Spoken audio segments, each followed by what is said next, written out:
Bonjour peuple congolais, ça dépend ya heure où vous allez pour la nangai. Aïe Christian Boulabiama, membre peuple Mokos, peuple souverain, combattant, résistant, révolutionnaire, PNI. PNI est donc politicien non institutionnel. Politicien non institutionnel, il y a des politiciens où il y a des défendre Mbokanaye. Il y a des politiciens où il y a des sala makambu na ndenge sengeli. Politicien oyo azali ko faire avancer mboka. Tokotika te tokolembate puisque za mboka na biso tozaka na mboka wana. Tobimi na mboka mosusu tobimi mo mingi. Tozaka na Angola, toye na ba poto, toke na ba Bamako na Mali, to comprendre que mboka na eza mboka na o. Mboka na onde ko soki obongisi yango te muta ko bongisa yango azali te. Donc yo José la papa Lumumba babomaye. Aujourd'hui la Mobutu akufa. Aujourd'hui la papa Tshisekedi akufa. Aujourd'hui papa Ileyo, papa Liaou, etc. qui basa bakufa. Donc ezali problème ya yo, ya ye kuna. Na moni ndenge bato bakoloba ke les tout ils sont organisés, boye pourquoi pas biso to sala boye.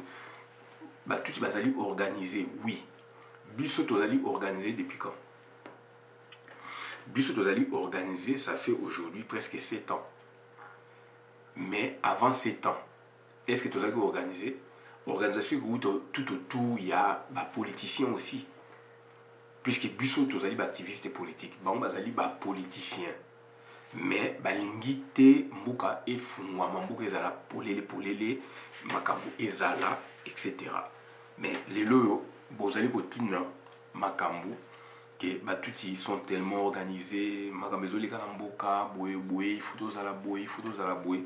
Nous voudrions bien que makambo esa mandengwana, mais quand les circonstances ezali bien te bosane, donc vous vivre na batu oyo bozali na même vision, même idée pour na travailler ensemble, puisque aucun politicien azako parler makambo ya est nana mwa yeba ike lobby William Yakotuma a aussi Mamandoki. Personne. Donc, essayer de soutenir Batuloko la William Yakotuma aussi, puisqu'il y a Minduki. Pour ma caméra, c'est un batouani fou Minduki, na Minduki ne baroyoka. Tabu moni Minduki beta, mais moi ne ba gangi. Il peut y quand même commencer à net pour le dialogue, puisque la banderole ne balongola qui ont. Donc, mutuai qui na masasi a oka masasi. Bandegonangai, tu es koloba. Situation oyo les alliés préoccupés bicho.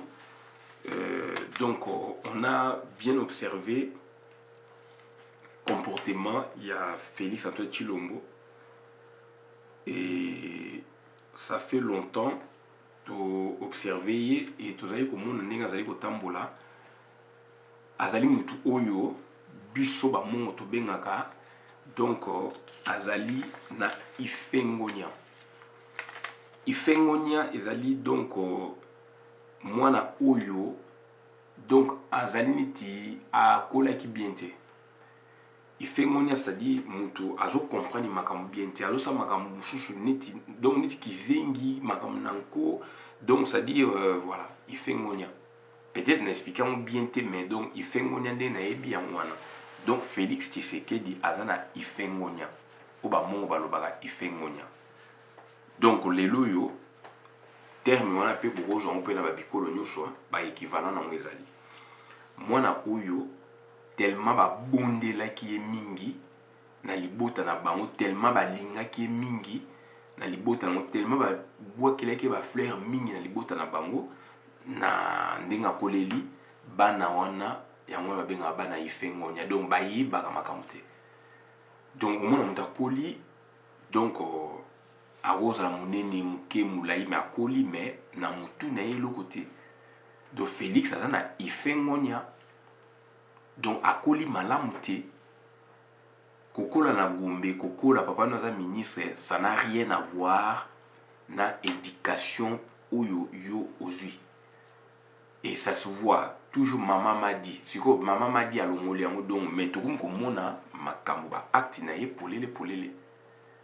Donc zo la sake a aucun côté a fini ba congolais, a quel côté a fini ba congolais, alors que azali na ba dossier oyo ezozela ye oyo ezolakisaki motu so aza président de la république akotraité de yango mais aza kolanda ba-accessoire toloba entre guillemets.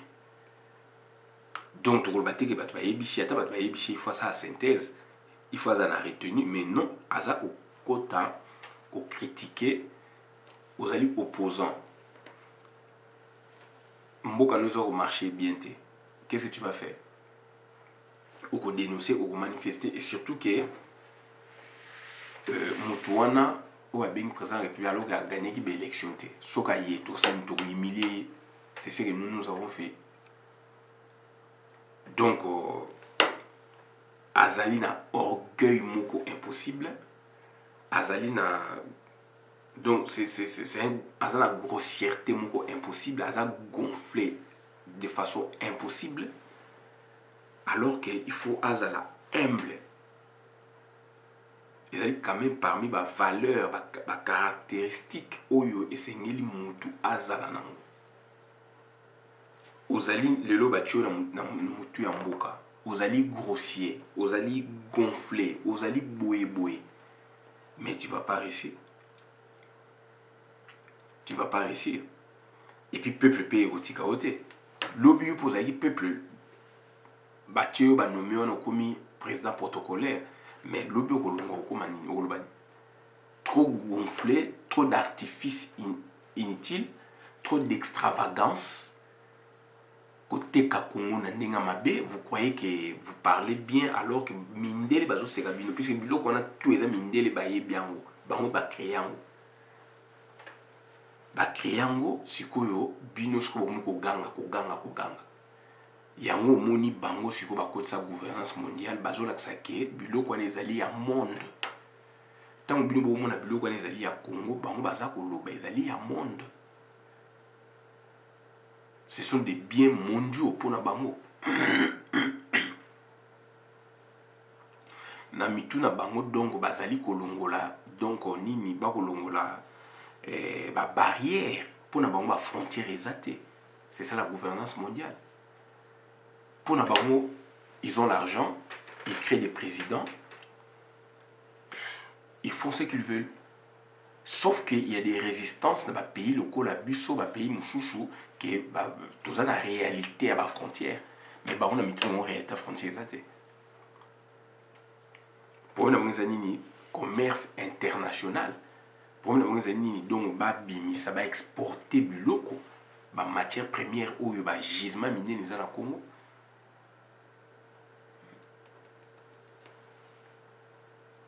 Projet ce qui bino basali ba osala projet pour notre pont entre Bangui na Zongo c'est l'Équateur pont wana ekoleka Zongo Équateur Kisangani et na Kisangani koza Carrefour Kisangani sikoyo ba voeke ou eke Kampala ou eke Bujumbura ou eke Tanzanie ke Rwanda Kigali. Nous voudrions bien mais pourquoi pas et qui est à côté est, pourquoi pas et qui est aussi côté Bamboka Mouchouchou. Beaucoup de peut-être Bamboka Mouchouchou de côté ouest, richesse ces êtres lokuta, puisque Congo Brazza tourné dans Kita. Puisque notre partie ouest, nous tous les alliés donc Congo Brazza, en face Nabiso donc ils sont dans Kita aussi Makasi. Nassé Nabiso aussi il y a des pays, Nalikolo aussi il y a des pays. Pourquoi bah centralisons toujours dans est? Donc dans ça, il y a des enjeux. Enjeux zali biloko oyo batu bakoyi ko gagner comme batu bakoyi ko perdre. Et puis ba enjeux zalaka donc immédiat comme différé. Donc ça dit implicite comme explicite. Il y a des enjeux oyo donc il y a sikoyo mais ils a caché et vous avez ouvert. C'est très important. C'est très important. Et les vrais problèmes que les dans le Congo, enjeu ou ezali. États-Unis ont un contrat d'exclusivité. Il y a un minerai na biso stratégique. L'exploitation de minerai na biso stratégique. depuis 2009, je pense, 2009-2010 par là, Hippolyte Kanambe, qu'est-ce qu'il a fait? A joué yango, a payé yango ba chinois. A joué yango, a payé yango ba chinois, a joué yango, a payé ba russe. Si les États-Unis tirent na miette, question qu'on a se poser. Est-ce que les États-Unis et que recouvre position datant, n'a na plénitude de ya contrat d'exclusivité et que jouons en États-Unis ou pour la bouter Chine na Russie dehors na Congo ou et que la coexistence pacifique question en posant moi du jeu. Donc c'est-à-dire la problématique est là. Est-ce que les États-Unis et que Bengana Chine et que Bengana Russie pour na s'accaparer na biloko ya zalé nango alors qu'on est sous la gouvernance mondiale, gouverner sans le gouvernement habituel donc la zone géostratégique où on est en rupture donc zone bloc capitaliste et bloc socialiste ici et Koufa depuis 90 donc c'est dans la période il y a gouvernance mondiale. Donc, on peut avoir droit et intérêt pour avoir besoin de marché, besoin de commerce, exportation, importation. Donc, question fondamentale les alouana, mais tout le monde qui est États-Unis, pardon, tout le monde qui est États-Unis d'Amérique, donc, il nomme son envoyé spécial en matière de sécurité, mais c'est Peter Fan. Aya qui peut na Congo, à Tamoula IP, tout le monde Najit Tibor, sous-secrétaire d'État aux affaires africaines, à Yakipe na Congo, à Kenek na Rwanda Burundi, et puis à l'obéi que Congo va protéger comme va protéger Israël. Nga n'a la confiance États-Unis. Je parle du messianisme américain. Voilà, les États-Unis et yaka ko sauver le pays où ils allaient bloquer na ba pays mouchouchou, etc. À ça il y a une preuve dans le monde. Et quand est-ce qu'il y a un salama Chine et Zaluana, Russie et Zaluana, est-ce qu'il y a une coexistence pacifique? Bah pour vivre, bah pour imposer, bah pour cohabiter na Congo ou à exploiter na ndenge ou à exploiter na ndenge ou moko ko benga na baninga. Question fondamentale des Zaluana. C'est quoi position ya Félix et Zaluana puisqu'il y a Zali commissionnaire, il y a Hippolyte Kanambe. Voilà la situation où ils allaient déranger biso lelo na Congo et que batumsou bazali ko mona yangote donc ça dit Angers ils allaient biloko oyo bokoyi ko gagner comme bokoyi ko perdre mais biso to ko perdre puisque mboka eza biso il faut que tout ça l'effort tout perdre mais bango bazoli na biso to perdre bango banani ba Mo Ibrahim donc batie wana c'est un Soudanais Bacheye Pemeni à Congo, il est soudanais mais il ne parle pas du Soudan. Il ne vante pas le Soudan mais Azali wana pour illuminer, éclairer, n'est-ce pas donc Rwanda et dans l'entretemps, Azali ko illuminer Rwanda dans l'entretemps Azali ko boma Congo. Alors que Congo ne mutu Azali nkita. Kagame Azali ko yiba nkita na biso, Azali ko tunga Rwanda. Baza ko poser question de aboumi bande ko na biso lokwa banzinzi baza ko poser alors que champ de prédilection et la gouvernance mondiale ezali nini champ nango donc ezali donc il y a 5 thématiques pour la gouvernance mondiale na ba thématique on ezali paix et sécurité, démocratie, état des droits, droits de l'homme, participation, développement durable et développement humain. Mais surtout bito comparer ngo na oyo basali na forum toza au monde na paix et sécurité développement tout court alors que toyo principalement ils ont deux développements humain na développement durable est par rapport il y a la génération future par rapport à l'utilisation par exemple il y a bien oyo toza na molelo que la pénétration génération future bien naturel wana donc parler de la scolarité, nouvelles technologies, environnement, économie inclusive. Expliquez-moi la vidéo mouchouchou. Donc ça dit bandeko na ngai, voilà la situation oyo bateki mboka. Est-ce que Félix Tshisekedi azali komona yango? Mais tel que ce monsieur se promène, toujours ce monsieur donc il peut avoir quelques batu ya mayele bazana ye na yebi pe lem suba mususu, mais puisque tout temps na bango bani bani, mais du moins ye moko sikoyo est-ce que aza koyoka ba conseil na bango? Ça c'est de un. Deuxièmement, azali double puisque tout i power bango bakoki kosala mosala, bakoki kosala mosala bapesi ye, mais tout i power ekomi eloko mosusu ye alobi yango. Voilà les dangers à Congo eza place wana. Mboka ezali ekambami na bapaya. Et Mo Ibrahim, c'est un sorcier auprès de chez nous. Gouvernance naïe, ezakaka mingi mingi Rwanda. Puisqu'il a une mission, batindaye azalawana, pour na éclairer Rwanda, na ba déclaration, na ba plébiscite, na ba trophée azako pesa, ba prix azako pesa pardon, na ba tout songolo pakala azako sala mingi na Rwanda.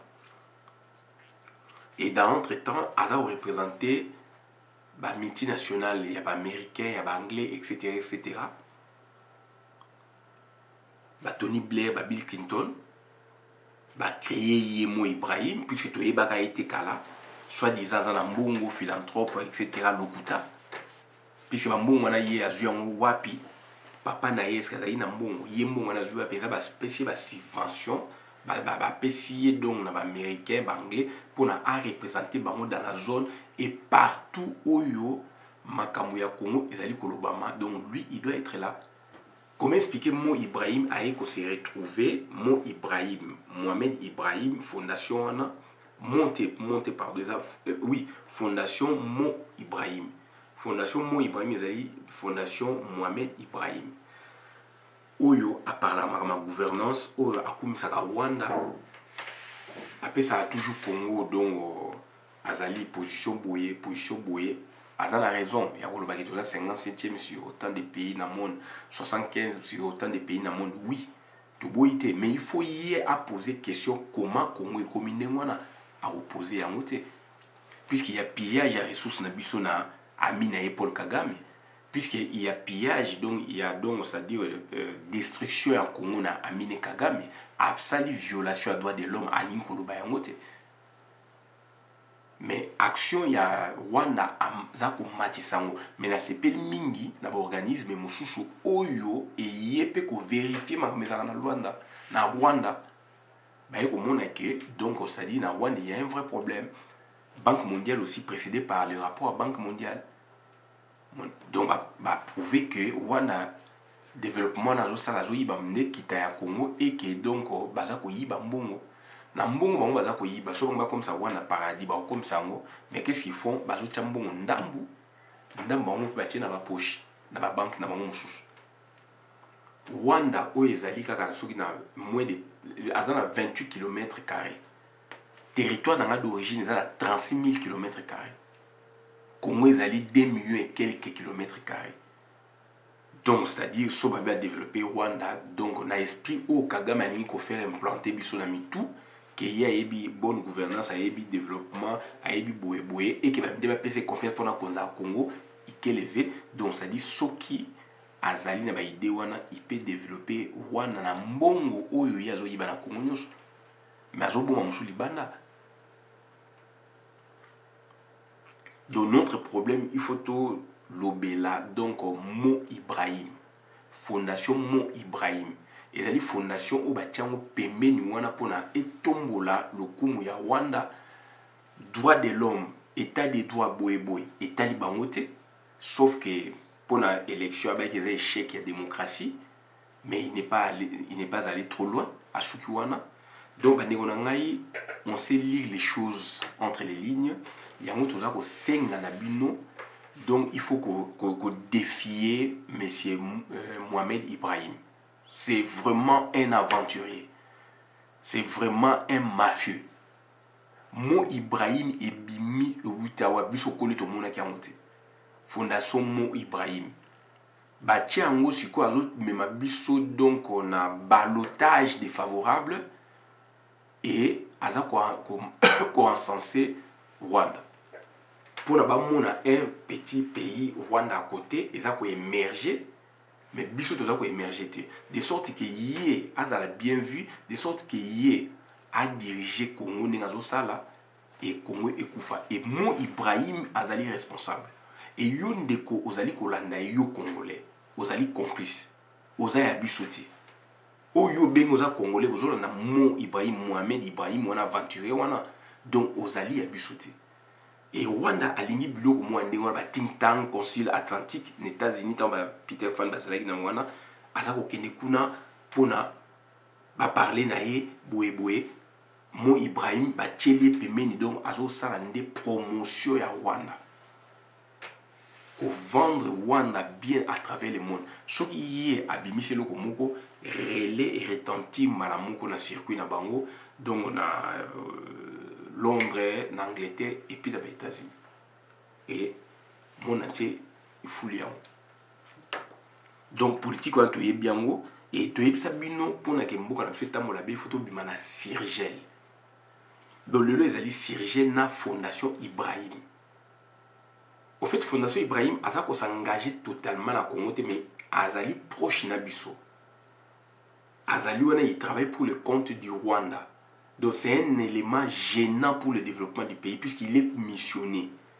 D'où il ne travaille pas vraiment pour le Congo, mais il est là pour illuminer, éclairer donc entre guillemets le développement du Rwanda et donnant signe fort aux autres pour voir qu'au Congo on ne fait rien. Alors pour faire quelque chose, il faut un président autonome. Alors le président qui était là, c'est leur frère. Président Joseph Kabila azali ndeko ya Bakagame azali Rwandais ba yeko tchaye pa na biso. Comment expliquer bolinga Congo est à développer à Longwe à jusqu'au na tché Félix Antoine Tshilombo. Félix Antoine Tshilombo azali ko sala makama ba tuti power. Biloko yi politique nambe azali ko banga yi azo ke nango matolo baka ngo déjà depuis janvier. Ya on toujours yebisa ye to ko défier ye Félix. Asaka na biso aza président na biso te. Ya ngo moni to jongi na Zaïre. Tout ça, pour puiser des éléments, il y a valeur où ils ont contenu dans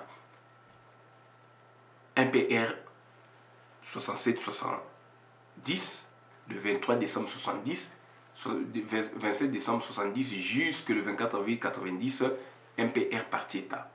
Où le papa naïe, Tshisekedi, Azalaki, cofondateur. Donc, il y a toujours eu Sabino. Nous avons droit à recourir dans bloc où il y a mboka na biso. Ces gens-là ont travaillé. Basali qui bêtise, mais ils avaient travaillé. Unité nationale, ils ont facilité. Concept, on a pour réussir en haut. Les lois au Félix, ils ont facilité.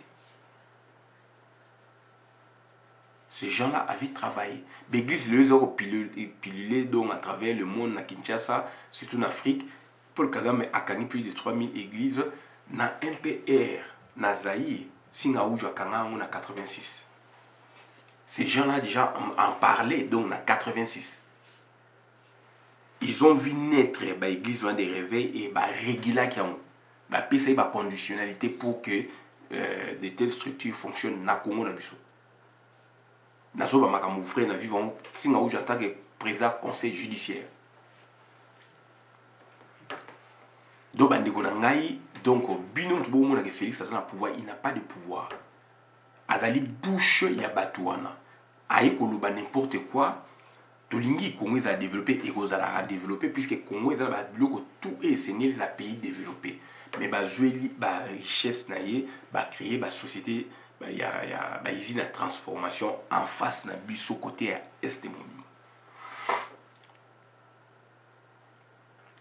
Usine ya raffinerie à pétrole batiango na Uganda biso moyen to bénéficier zate na lac wana moyen to bénéficier zate ba bomi ba congolais ba bengani ba congolais usine ya traitement ya or ou raffinerie ya or et puis traitement ya cobalt batiango puis batie na Rwanda et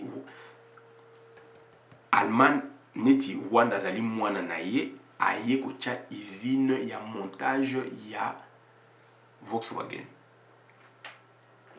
Alors Rwanda azali eloko moko te.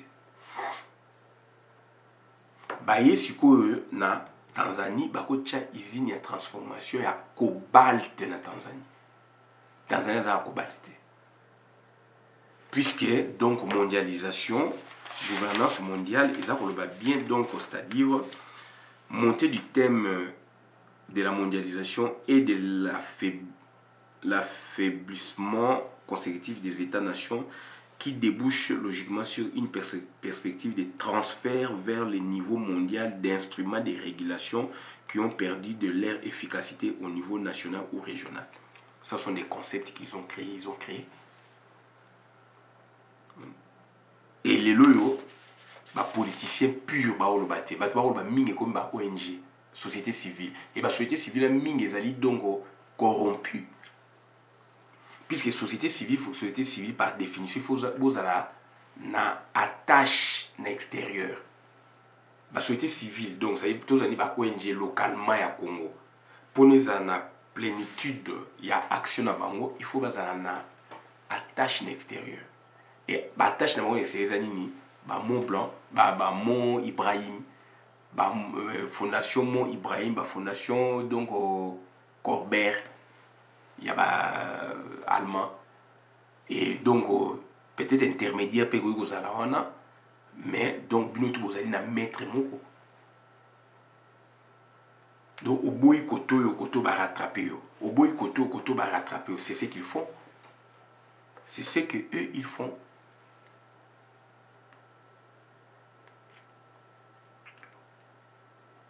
Tout le monde qui ba jeune na filimbi ba yaki ba lusha ba nini or bazali na katama solo ya gouvernance mondiale. Tout le monde va vendre na ba George Soros bateau bazali ko dérégler monde, bazali ko déranger mokili, surtout ba moko ya biso. Tout le monde ba jeune ya association na filimbi na ba lusha ba ye awa ba passer na ba chaîne nyonso ya monde ofele et comme qui donc dada na bango. Et bah biso o toza ko buna awa jamais toza opportunité wana. À part peut-être sur marché salami bani, mais ils étaient des invités na ba lieu nyonso, ba conférence de presse par-ci, conférence de presse par-là, tout ça, gouvernance mondiale. Et au bamande mutagi architecte nango, a créé même parlement moko africain, gouvernance mondiale, financé par George Soros, bateau ba créer bango. Gouvernance mondiale, elle est gouvernée sans les gouvernements habituels. Ça dit, au côté dans le monde, il y a turbulence. Il n'y a plus de lois. Il n'y a plus de lois. Justice n'a mis comme faible, puisque la société, les autres, il y a la société américaine, belge, canadienne, boé, ceci, c'est là. La société n'a pas pénétré, donc, ceux qui ont ça, infraction, moi, puisque le président de la République a yébi ma solo. Que bateau bazabat nangai. De procurer de la République impuissant, puisqu'elles dépendent même d'un avancement d'un grade exécutif. Bien que Bolinga que justice est indépendante. Bande Bolangeza passe mine. Et le Félix Azol Baké donc yé donc a refouiné dans le passé, donc il veut rétablir l'état des droits, comment on ne sait pas, et qu'il va instaurer une justice pas fouiner dans le passé. S'il doit fouiner dans le passé, donc il doit aller même à l'époque de Mobutu. On veut bien. Allez-y, allez-y. Papa na yo azali na kati. Allez-y, l'époque à Mobutu, ndako na bino ni mette eza na kati. Allez-y. Donc on a période dans Mobutu, batu nyonso ba dignitaire wana ba biloko ba yibaki, ba zongisa yango, ba kanga bango, ba sebe infraction. Et na bato ba yibi siko na période oyo. Vous ne voulez pas fouiner de le passé. Pourquoi? Parce que vous allez créer par Batouana, alors que il y a le rapport mapping, s'il vous plaît, il y a ONU, datant de 2010. Rapport force, mon boulot ba au Tchaouanande, ba soukumo batouba au Tchaouna biso, donc il y a par rapport, il y a rapport mapping. Tu vois qu'on travaille lobby na ba Rwandais, na ba Burundi, na ba Tanzanie, na ba Est, na il y a Afrique, tant qu'il n'y a pas de justice oyo internationale vendue. Il y a un docteur Mukwege donc azali ko prôner donc tribunal pénal international pour le Congo. Rwanda salango pourquoi pas biso to salango biso to subir makame belé à mabe koleka Rwanda. Pourquoi pas biso? Et Félix Azoka Koya azako boyango docteur Mukwege prix Nobel de la paix à télémillion. Biso peut tout télémillion. Il va renforcer, Est-ce que Mbo Kango dépend de Félix? Ou ben si tu fais vendre avant tu vas travailler. Et donc c'est très important. Il y a un épisode pour Mbo Cannabis et vendre bien. Il faut tout bimana surgel. Il faut tout bimana surgel puisque surgel est allié donc aux institutions OYO, communauté internationale des régions, donc des Grands Lacs. Donc, communauté wana va créer une suite à génocide à Rwanda, alors que Busso tout na CPG. Va créer Sirgel, et Sirgel, quand vous lisez, ça enveloppe toutes les organisations, les organisations internationales supra-régionales. Donc, je suis allé à Mickey. Donc, on a des structures supra.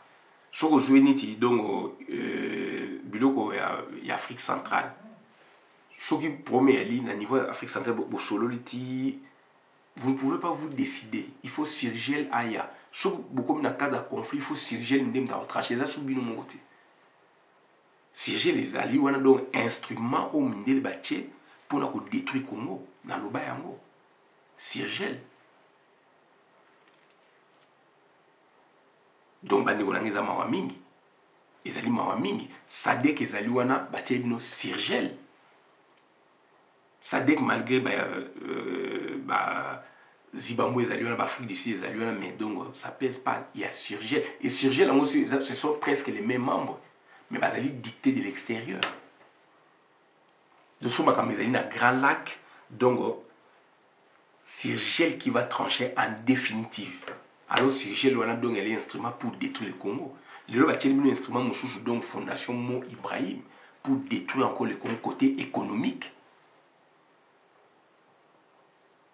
Ça c'est Mo Ibrahim côté gouvernance économique. Sur le côté gouvernance politique militaire de bâtir le Sirgel. Et dans l'entretemps, vous êtes censé un pays agresseur. Alors le pays qui a des potentialités, donc vous les diabolisez facilement. Mon Ibrahim.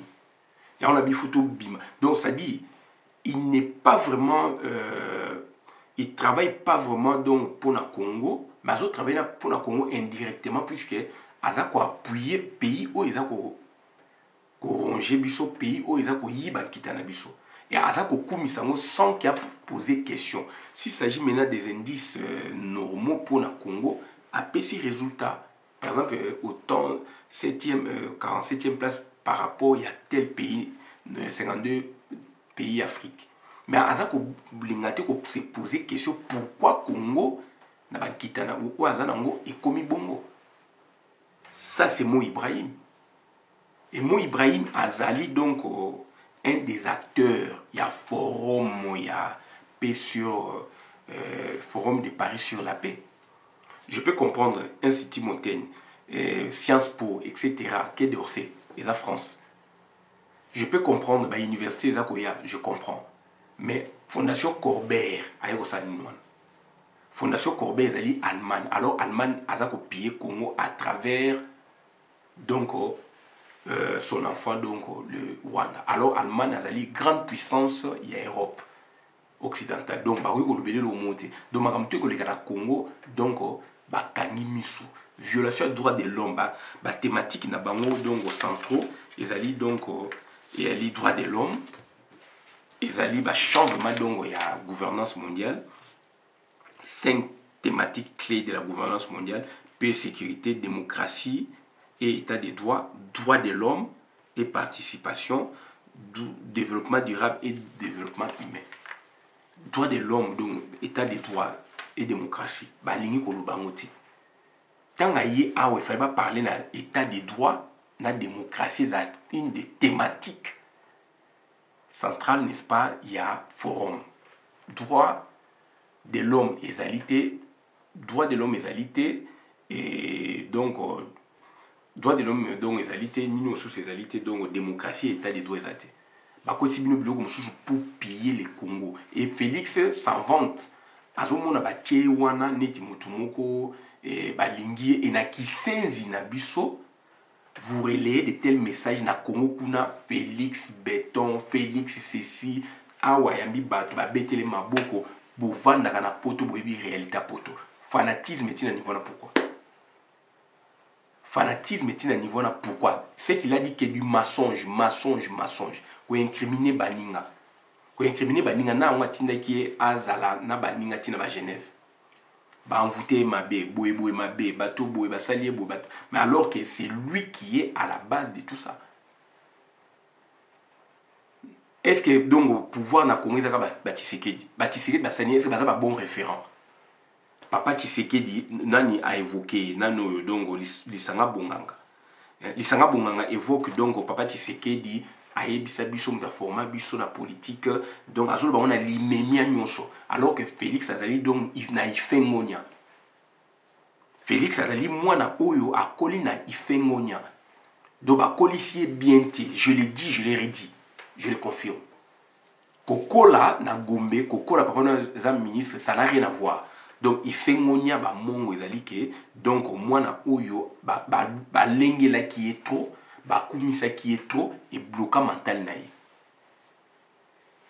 ba lengela qui est trop ba kumisa qui est trop aboti na tata mwasi naï bloquant na tout et blocage jeunesse naï d'où muta bongo so diriger bino na Congo na bino yango biso toza na zayi donc muta bongo sikoyo donc ba bomi Congo Maman m'a dit, maman boy. Donc, azo sa makambu oyo mutu aza normal à go sala moté.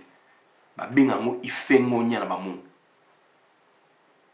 Et yé vie nani donc lisanga bonganga akoleka na émission mona Kinshasa kuna total rabino Alexis Mukanda mutu soka yé l'accès boye papa Tshisekedi d'ailleurs biso aden puisque pouvoir et kimio au niveau zonga la pouvoir oye o pona yo eza stratégie aden Aden wana ezali normal pays na biso donc ekomi na problème donc il faut to benga na mutu wana papa Tshisekedi abimisi ba carte jaune verte donc ekomi de ba carton jaune vert ekomi esko carton rouge est-ce que papa Tshisekedi abimisi carton rouge ba liaki mbongo donc asali pré dialogue na ye mutu akomi fin mandat constitution ezolo ba bien mutu akomi fin mandat bo busquer bo memaiti akende non bolini mbongo puisque bozali ba pauvre moro donc ba pesi bino mbongo na siko boye bo teki bo konzi ya Congo na ba Rwanda papa Tshisekedi vivant papa Tshisekedi n'est pas un bon référent il a des éléments positifs au peut ko puiser mais azali bon référent pour na Congo pour la politique à Congo naza ko yebisa vie lisanga bonga il faut faire attention na ba flatterie wana to linya ngote. Papa Tshisekedi akufi avant même akufa boyeba kike aponi Valentin Mubake scénario ni yo salagité kokumisa Félix premier ministre Félix Félix yo disanga bonganga mais boyeba kike yaki Valentin Mubake nande papa Tshisekedi akufi papa Tshisekedi akufi okomi donc désemparé perdu okei koteka comité kapona okoma ministre CV na lelo ozali ministre okoma ministre oui okoma ministre mais siko mbala moko oza ministre mais okomi mutalamuka siko okomi koyela biso ba vanti ya ba ADN ya Tshisekedi pona nini dialogue alba il faut dialoguer eza na ADN na biso est-ce que dialogue eza na ADN na biso tozo ko vivre na monde moderne ou na monde moko coutumier traditionnel pouvoir on est pouvoir ya chef coutumier quand même le chef coutumier tant va arrêter makambo boye va arrêter tant bo konzi chef coutumier zali ke cooptation ba coopter chef mo sous akoyate tant que nam ya kufite puisque kune zali tim tu fa kufa tant ya kufite ba ko déranger te même na beaucoup qu'on a besoin za bongo Aden nous papa Tshisekedi dans le baki ezali donc azaki à côté puisqu'il avait bouffé des sous yo na ye donc Frank Diongo pa yaki na ba discours mwande mwana na lobela ki bo l'équipe batnelo ko moto Frank Diongo donc lisanga bonga bo l'équipe batnelo ko mokote bozali ba tono vide na politique Nous avons ça activisme politique, mais vous, le fait que nous vous voyons là, donc ça dit tout le monde aussi comme les deux, ils jurent et commis, vous allez donc nul. Vous allez nul, vous allez ba combo na bino tout ça, vous créez ba clic na bino, il y a un besoin de pouvoir ndengwana Franck Dion a école ba n'importe quoi, toujours ici dans zela. Il y a un bimi na terrain kuna, a comme dénoncer 15 millions. Il croyait que Kabila tant a bimi Félix a promettre Kabila Rondima, Kabila bloqué l'accès des pouvoirs Isaïe. JCM m'a pareil, va bloquer bango, il croyait que va comme un ministre dans le moment où il est qui va bloquer bango na Kabila.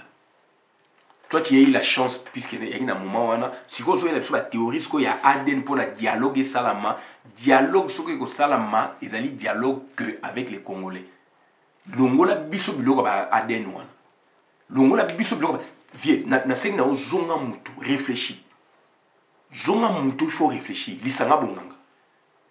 Tika biso makama ADN papa Tshisekedi n'est pas un bon référent na politique à Congo.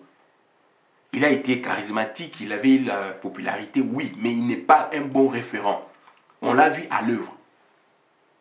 Comment a mis Mboka na Kao, comment a bloqué Mboka. Donc, sur ce, il faut faire attention. Vous énervez des gens. Bino papa Tshisekedi Bokene côté Kamboka, d'accord à Saint-Sylvestre. Tant qu'on a le pouvoir, Félix Aloba Boye, Yolobi Boye, Oeti, au Laxar Busso, au brandir accord. Naza Moutali Bosso, na bimisia on a poissa. Na kouteli na mi Boye, comme par hasard, abi Azana Matine, ngam la bimisia. Après, nous avons bimisia, on a main de bani mani, au pouvoir que Félix, te signe qu'il y a encore, on a Félix. Donc, chaque année, ce qui est l'élection exatée, bah, vous créez que l'élection exatée, renouvellement. Mboka mon chobolinga exandeni. Et au comme ministre, bah, tu es au foufou. Et là, comment il s'est matière dans mon kili, au salian. Donc, vous innovez dans le mal. Et si vous jouez la chose, Aden, on a papa Tshisekedi avait fauté. Donc, c'était une grosse erreur. Maître à boss dans la nzela, pe élève à zong sakaye. Et quand vous vantez biso de papa Tshisekedi à l'accès biso politique, ce sont des flatteries. Félix Soboye bien l'anablo, bon, pas nous autres. Ngapé la passé avec colonne, mais pas nous autres. J'avais beaucoup de maîtres. Na IDPS directoire et puis na IDPS OAE, c'est lui le seul maître. Mais donc, c'est-à-dire, il n'est pas tel que je l'ai vu dans la politique. Donc, tant on a salé avec du recul, il n'est pas un bon référent politique à Congo. Il faut arrêter. Moutou, bojui, boliembongo, bojui donc pouvoir.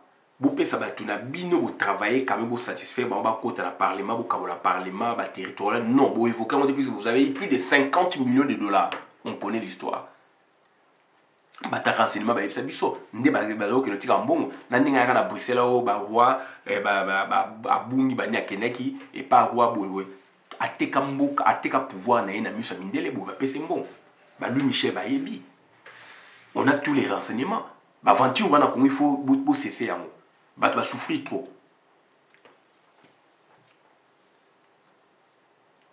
Donc c'est monsieur Papa Tshisekedi, je le respecte, mais il n'est pas un bon référent.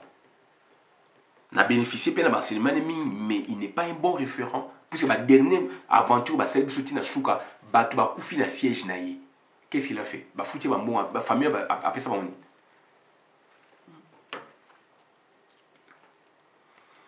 Donc, toujours au chité malembe, donc Félix Antoine Tshilombo, forme yé, ils ont senga ba spécialisation où ils ont na Congo té.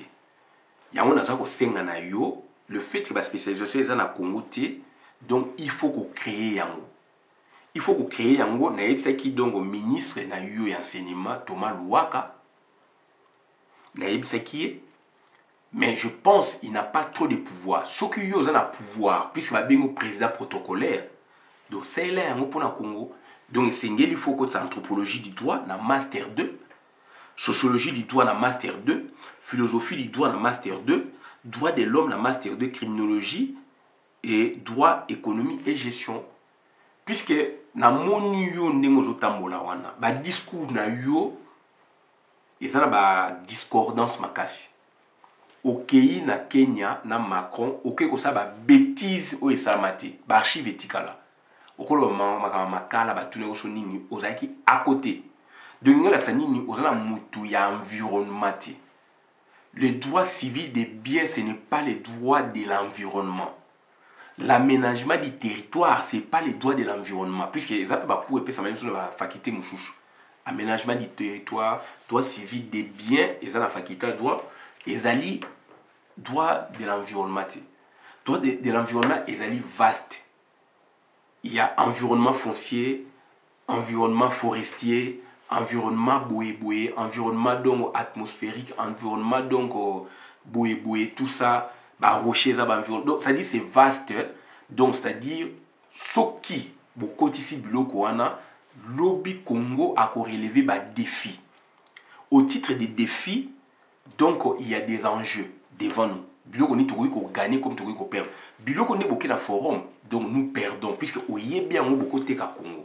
Na expliqué déjà dans ozonga la shooté mais na za ko ya na on a angle mususu donc il faudrait ba master wana ekota awa. Ekota na Congo kuna puisque kuna ezaka droit fondamental. Économie fondamentale. Mais il faut ba science connexe, ba science juridique, ba science oyo ezali ko approcher ba science fondamentale pour na elaksa bango faiblesse nango pour na et avancer. Yango na tangeli awa le fait que kuna ba spécialisation ezate donc vous signez convention dans le cadre de coopération entre deux pays ministre donc il y a enseignement supérieur azali wana ba signer bloc wana vous signer vous expert wana ba créer ba cursus wana kuna tant que tu recréer il y a des thématiques aujourd'hui liées à la gouvernance mondiale. Donc Congo a un vrai problème tel que na lobby wana ça se voit, ça saute aux yeux, tu n'es pas aux anabatou. Il y a des amis très intelligents aux anabangwana, mais du moins ba spécialisation oyo ezo senga na ba parcours na ba blog oyo zo ki na ba forum na ba congrès etc. Ezo senga ba spécialisation mususu. Ezaka ka donc apanage ya ba juriste fondamentaliste. Ya ba économiste fondamentaliste. Ezo senga ba science connexe ya ba blog wana. Ba droit de l'homme, ba boye, tout juriste a ça qu'on maîtriser droit de l'homme. Droit de l'homme c'est tout un master awa donc on a Nanterre. Ils ont créé depuis 64. Sociologie économique c'est tout un master awa donc on a Nanterre depuis 64. Anthropologie du droit tout un master créé à Paris Panthéon-Sorbonne depuis 64. Sociologie juridique, donc, ils ont Mundele a créé la science coloniale, tant que basculer tout côté ce qu'on a l'indépendance, a changé ce position, a créé la science moussouche pour ne pas contrôler d'outre-mer. Et c'est là où, donc, ils ont l'accès, Mboka wana, baza kocha misolo na recherche, biso misolo ezalité. Mais on peut en profiter dans la coopération. Là maintenant, je donne ma contribution à biso en tant que membre peuple mokonzi toujours ça là sincèrement ndenge lelo tozali na grand financier na biso ya Laura Sokoko donc azako aider peuple mokonzi tout ça la makambu mususu o esengeli tel que t-shirt drapeau bo kabela bat bo tekate c'est pour le pays donc yango na tozali koloba yango o eza ba travaux ya peuple mokonzi vous devez instaurer ça puisque tant que totika là kakana monodisciplinarité donc c'est-à-dire monodiscipline donc bah droit fondamental économie fondamentale bah payer koufi il y a trop de décalage bah décalage on est aussi la soki bah 30 bah science transdisciplinaire et côté et biloko bah forum nga sali yango awa na master 2 donc na droit na Paris 11 droit gestion économie filière ezali wana na kati droit de l'environnement ezali gouvernance des projets et de développement en Afrique. Na sali à Paris 11. Na sali master 1, master 2, na Paris 1, Panthéon-Sorbonne, donc anthropologie du droit. Kouneza méthode moussouche. Méthode donc des terrains, de sciences transdisciplinaires. Donc kouneza li donc ezaba matière transversale. Géographie ezali, histoire ezali, boye ezali na kati. Mais ils ont droit pureté. Mais ils ont la filière droit. Mais ils ont la méthode moussouche. Il y a travail. ba thèse nango pesa su na ndenge mosusu okei na Paris 11 kuna eza méthode du commanditaire eloko yo okendaki wana basali cadre moko boye on va traiter sur telle thématique vous ne changez rien c'est un canevas de travail après évaluation et roya puisqu'ils ont ciblé donc identifié déjà problématique makambo esengeli basala on apprend ça donc il faut que les gens soient formés c'est tout un master. Je fais le droit pur fondamental licence na Congo 5 ans. Donc, c'est-à-dire, on s'est vanté, mais on a sali 3 grandes universités dans le monde, avec 3 grandes méthodes scientifiques, avec beaucoup d'approches. Ce qui n'a kangami na makamu, il y a droit, puisque code de lobby boé, ngai nazako leka code. Donc, j'englobe tout en dépassant, donc je dépasse, puisque j'ai des méthodes. Quand on a un projet, j'ai des méthodes. Donc, ça dit, il faut que Congo écoute Sayango. S'il vous plaît, Congolais. Il faut mettre la pression sur vos gouvernants. Bino Bozali pour la biso de Zabazaïwa. Puisque Mbo Kezali Kokufa, puisque Félix Nengazo, les Kazako, il est gros, ça il fait ngonia. Akola bienti. Donc, ça énerve les gens et ça profite dans le pays, le la France. Ça profite dans le pays, le la donc Angleterre, Bani, puisque Hippolyte Kana a un sens de l'écoute. Félix Sikonde Madon Azan Angosu Yamakasi. Donc, vis-à-vis de Bino Sonet, na Bino Azo Saba grimace. Kuna Zako Bondela. Tant ba Tcheye, préséance, Babi Aloba, ezate que pour Naza Kitoko, ezate que pour Naza Maïli, non, ezali par rapport à la position ya Congo. Ezali par rapport à la position ya Congo dans Kita ya Congo. Mais Kita on est singli ko préserver en non ko tekarango boy. Pauvre papa na biso azali ko loba boy. Azo mon abiso il était un peu azali ko sexa biso pe trop. Habitala au lati bilamozo bima na libanda pe ba monyo mutu. Abi oza même na mbetote, oza na mbetote kitite ndako eza ya ngai. C'était une façon de relaxer biso que nan beaucoup quitté donc au vieux ezali moulai, il nous disait comme ça. Abiso ba yebi bino ba respecter bino c'est grâce na ngai papa na bino. C'est la même chose. Donc Félix Ndenga zali wana donc ça dit ndenge yo kende kuna président nyonso autorité nyonso ya Congo na ba forum minene puisque Congo ezali pays où eza na centre ya monde, eza pays géostratégique géopolitique ya makasi à cause toujours préséance wana à cause toujours valeur wana. Et Félix Koutou yonde siko ba pesi yango siko Mobutu combien de fois zo ba préséance wana. Mobutu combien de fois zo ba préséance wana. Donc il faut arrêter, il faut battre beaucoup benga beaucoup loba arrêter bototika ki senzi na biso. Félix atangana Macronté. Félix donc atangi pe azwa même bakti. Koko Nyangi aloba yango kuna ministre na bino kuna na Congo tango Félix a déposé qui dossier. Baketi na collège Boboto ko vérifier.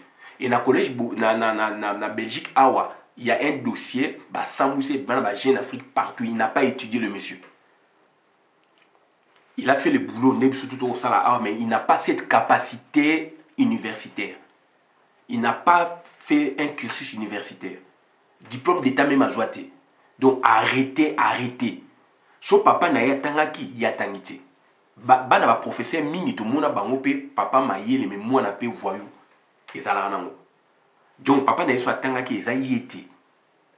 Donc il faut faire attention. Il y a un azako gangela nazako lobela mingi viel sanga bonganga. Il faut faire attention. Papa Tshisekedi n'est pas un bon référent.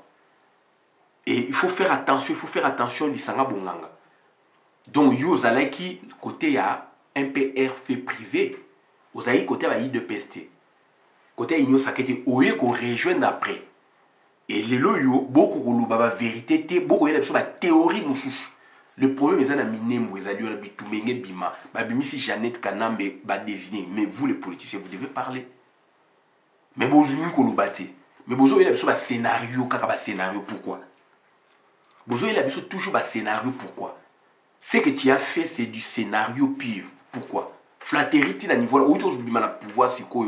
Au limite, tu as pouvoir, pourquoi? Batou msou bazalité. Batou bayebi kolobaka bino. Il faut arrêter, papa, tu sais que à créer des coutumes où il y a des jurisprudence, Franck Dioma Lobaki, Donc, a créé qui ba jurisprudence te, mais a créé qui ba coutume. Alors, coutume à malam bazwa kayango na droit, yamabe ba boire yango. Donc, la coutume doit être respectée pour autant qu'elle respecte, doit être conforme. La coutume doit être conforme à l'ordre public et aux bonnes mœurs. Il y a un principe juridique comme ça. Donc, Papa Tshisekedi a une théorie naïe, à l'embongo à sali boye, a créé une théorie. À l'IAKI mbongo plus de 50 millions. Il n'est pas un bon référent. Vieleng en États-Unis, on a 90, tant que je suis premier ministre à la conférence, je suis allé de PES, je suis allé dans le département d'État, tout ça, besoin de Tshisekedi, patron na bino aya awa, tout le PC bokonzi. Ba bengiye vieleng azali aux États-Unis, ba bengiye alobike yé awoya kunate, donc Mobutu a PC pouvoir, c'était des aventures. Et département d'État américain, et bien ça qui est maboyaki. Donc il faut pas arrêter, arrêter. Donc dans ce 5 ans il faut arrêter avec l'aventure. Tout ça sur le monde d'aventure. Tout ça sur le monde d'aventure.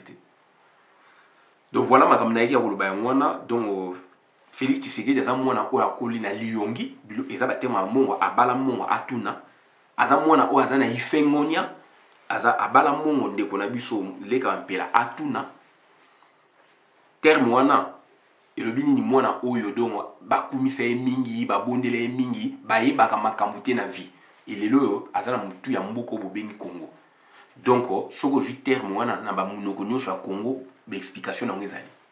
Donc on a été à Sabine on a suivi à la vidéo madame la compte communauté. Merci mais le vrai premier zali coexistence pacifique et ko salama na katia Congo entre Chine, Russie, États-Unis point d'interrogation. Merci.